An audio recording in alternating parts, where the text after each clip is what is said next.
It's been called the Alcatraz of the Rockies. A place where sunlight feels like a rumor, and silence is the loudest sound you'll ever hear. ADX Florence, America's most secure federal prison. Built in the barren high desert of Colorado, it was designed for one purpose only: to hold the most dangerous men alive, the ones too violent, too manipulative, or too notorious for anywhere else.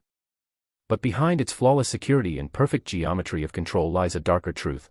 When you lock evil inside a box built to crush the human spirit, what does it become? The Hook, opening scene, 30 seconds. You can't kill a man's body when his mind is already buried alive.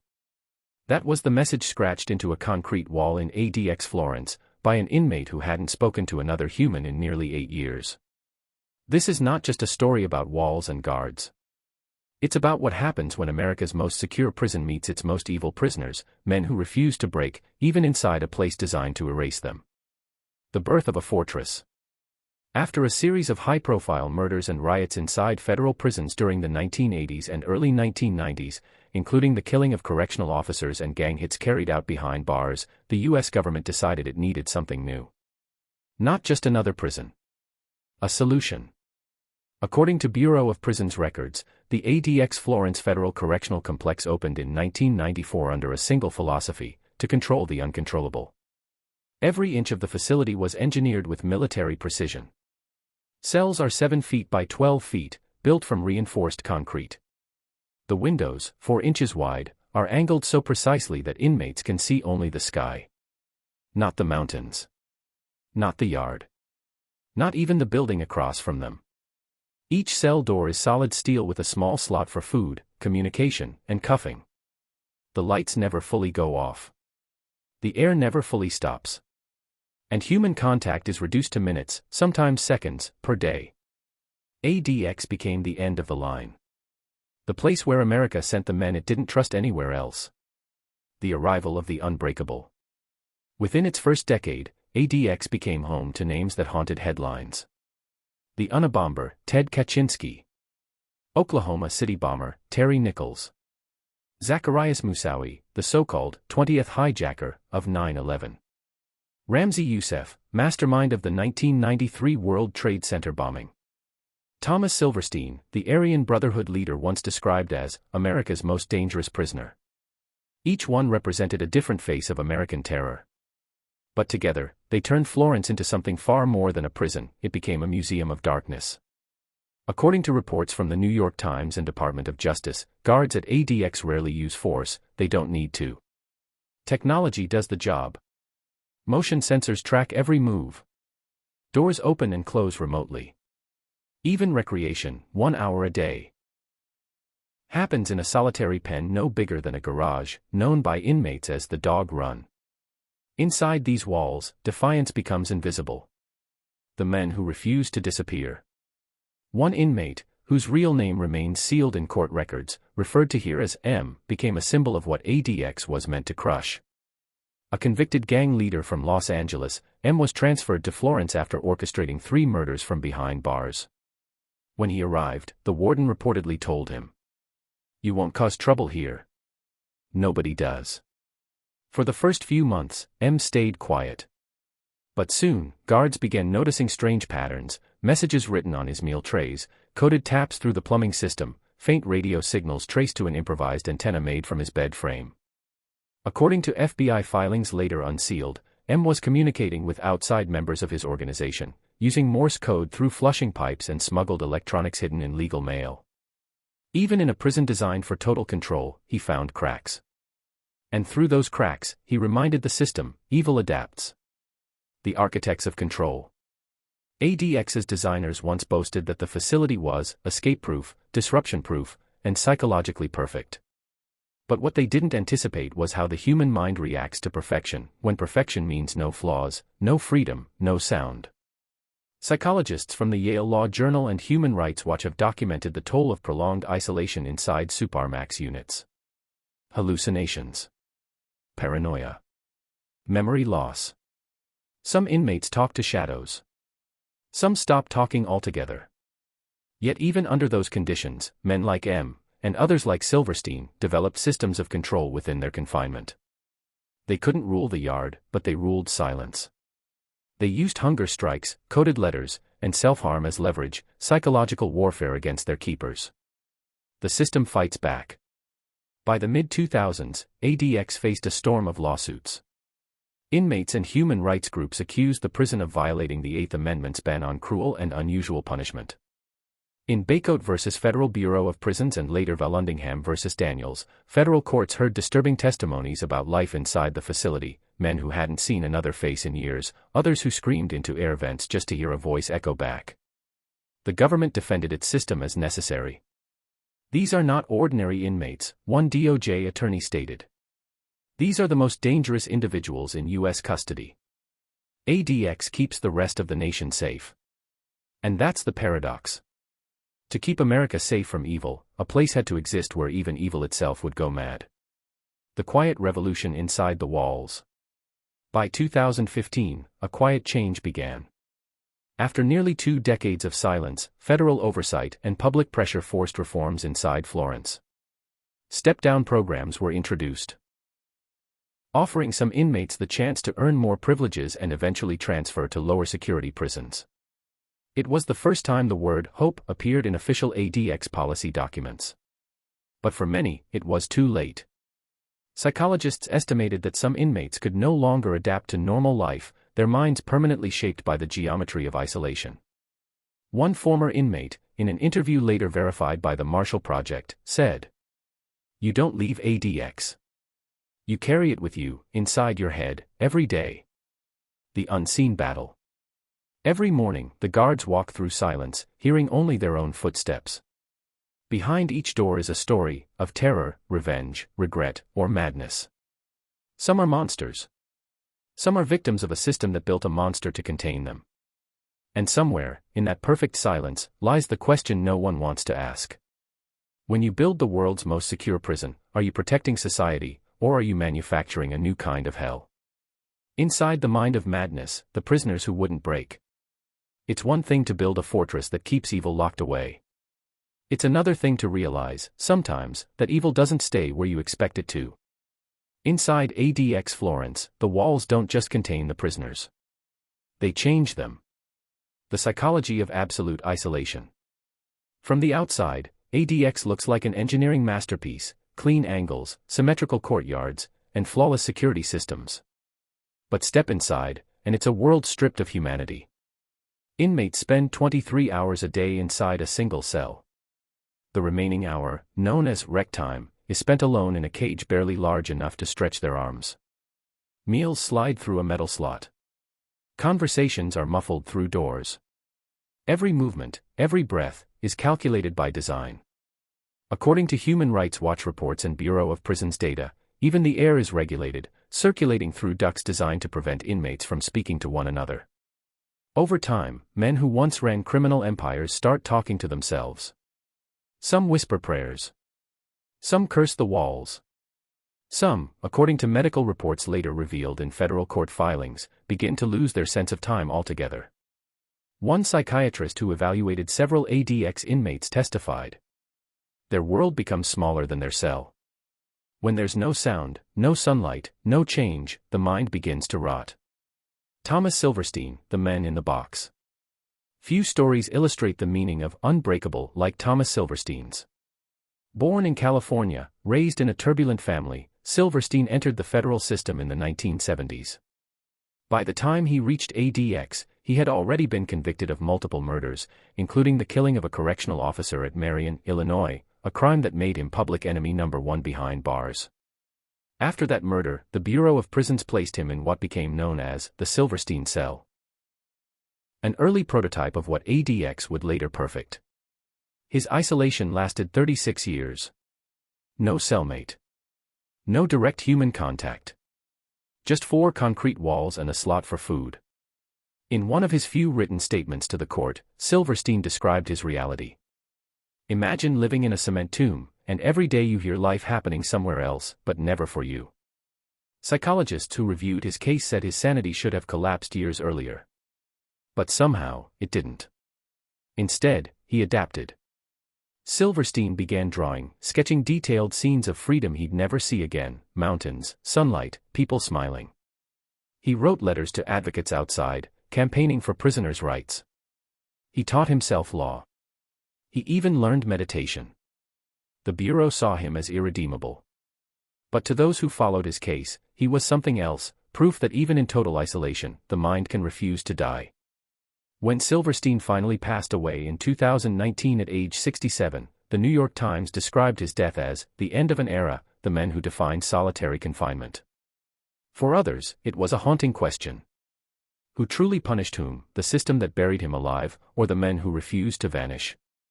The terrorist wing, shadows of faith and fire. In another corner of ADX lies H Unit, known internally as Bombers Row. It houses some of the most infamous terrorists ever held on American soil. According to federal records, men like Ramzi Youssef, 1993 WTC bomber, Zacharias Moussaoui, 9/11 conspirator, and Richard Reed, the shoe bomber, are confined there. The unit operates under extreme surveillance, soundproof cells, triple-door systems, and guards stationed behind reinforced glass. Inmates here are forbidden to communicate even through ventilation ducts. Religious items are screened for coded messages. Mail can take months to be approved. And yet, according to intelligence briefings released by the Senate Subcommittee on Homeland Security, even inside those limits, ideological influence persists. The system can stop movement, but not thought. Guards describe them as calm, quiet, and eerily disciplined. No shouting. No rebellion. Just eyes that stare straight ahead, as if the cell is temporary, but their cause eternal. One former staff psychologist later told 60 Minutes. They've learned to weaponize patience. They see silence as power. That psychological stillness is what terrifies officers most. Because while gangs and killers can be broken, belief cannot be contained. When monsters break each other. But even among monsters, hierarchies form. ADX may be the most secure prison on Earth, but inside, there's still a pecking order, a quiet war of ego, ideology, and memory. According to internal bureau reports obtained by the Marshall Project, certain inmates maintain influence through coded legal correspondence or hidden alliances with prisoners in other federal institutions. One such figure, referred to here as Inmate R, had ties to multiple extremist networks overseas. He was known for writing manifestos on scraps of paper, memorizing them, and flushing them down before inspections. Guards found no physical evidence, but the words had already spread, committed to memory by others before they were destroyed. In 2008, a major incident occurred. A guard discovered two inmates attempting to pass contraband via the food slot using a sharpened toothbrush and string. The item wasn't a weapon, it was a handwritten verse from a banned text. In a place where communication is forbidden, even words become contraband. That's the level of control and madness inside ADX. The cracks in the system. As years passed, ADX began facing a new kind of scrutiny, not from journalists or human rights groups, but from within. Federal employees themselves started filing reports describing burnout, trauma, and psychological toll. One guard told the Denver Post, "We're locked in two, just with different keys." Many officers rotate through shifts surrounded by absolute silence, no inmate interaction, no social reward. Suicide rates among staff reportedly increased, though official figures remain undisclosed. The irony became clear: a place built to contain evil was slowly infecting everyone inside it. The unwritten codes of survival. For prisoners who endure ADX the longest, survival becomes ritual. Inmates scratch calendars into walls to track years. They train their minds through repetition, memorizing entire books, building imaginary houses, or reliving every detail of their past crimes. One anonymous former inmate told Vice News, "I'd replay the same memory every day, the same minute, the same sound. It kept me from disappearing." For others, survival means surrender. They accept the walls, the silence, the slow erosion of time. They stop resisting. They become ghosts long before their death. According to court filings in Baycoat v. BOP, nearly 20% of ADX inmates showed signs of severe mental illness, hallucinations, paranoia, self-mutilation, yet most were deemed stable under Bureau guidelines. Because inside Florence, stable doesn't mean sane. It means silent. The paradox of control. Every government, every prison system, dreams of perfect control. ADX Florence is that dream realized, and that's what makes it terrifying. The men who built it believed they were building safety. But as time passed, ADX became proof of something darker. If you strip a human being of everything, light, sound, connection, what's left might not be human anymore.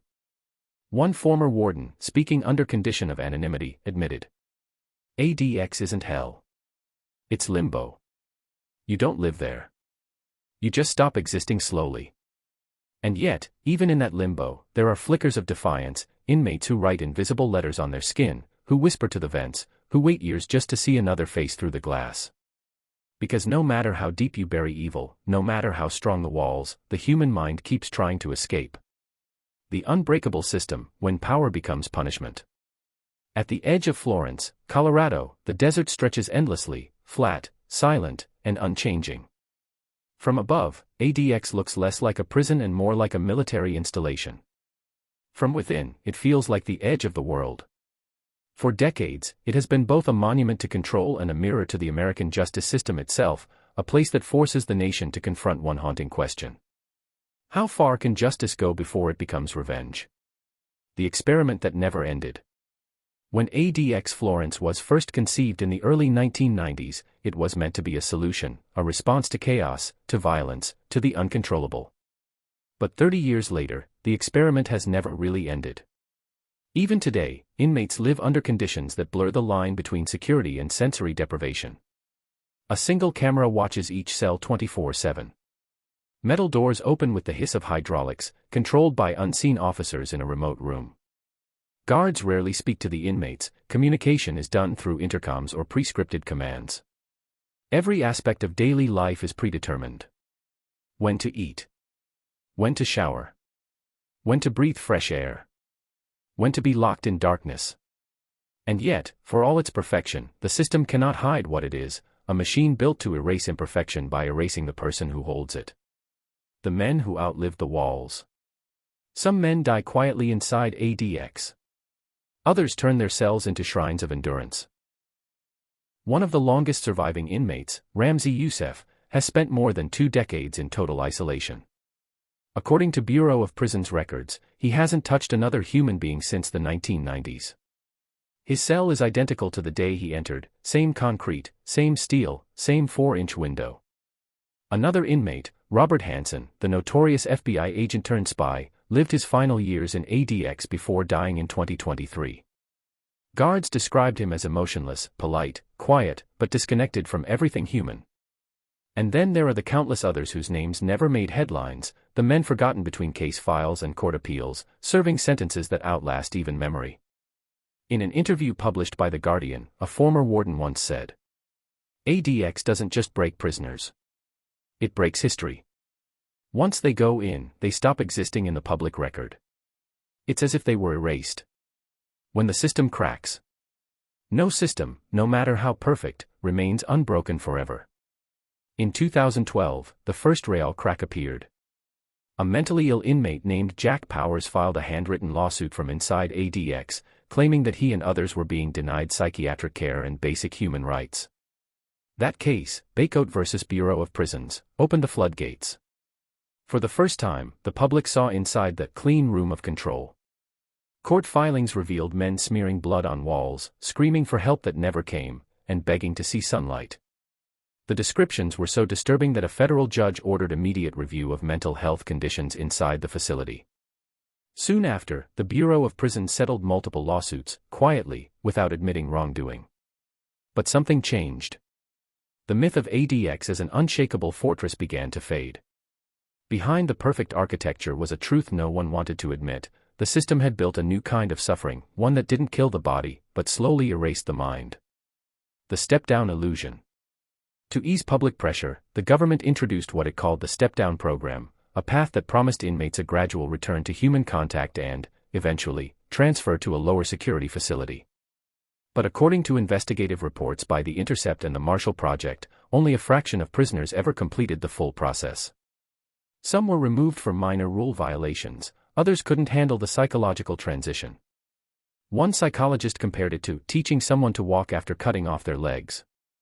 Years of sensory deprivation had left many incapable of functioning in even slightly social environments.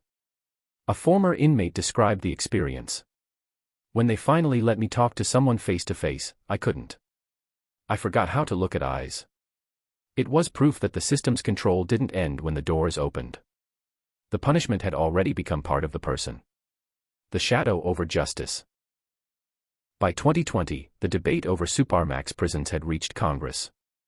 Human rights groups compared ADX conditions to psychological torture. Government officials defended it as essential national security.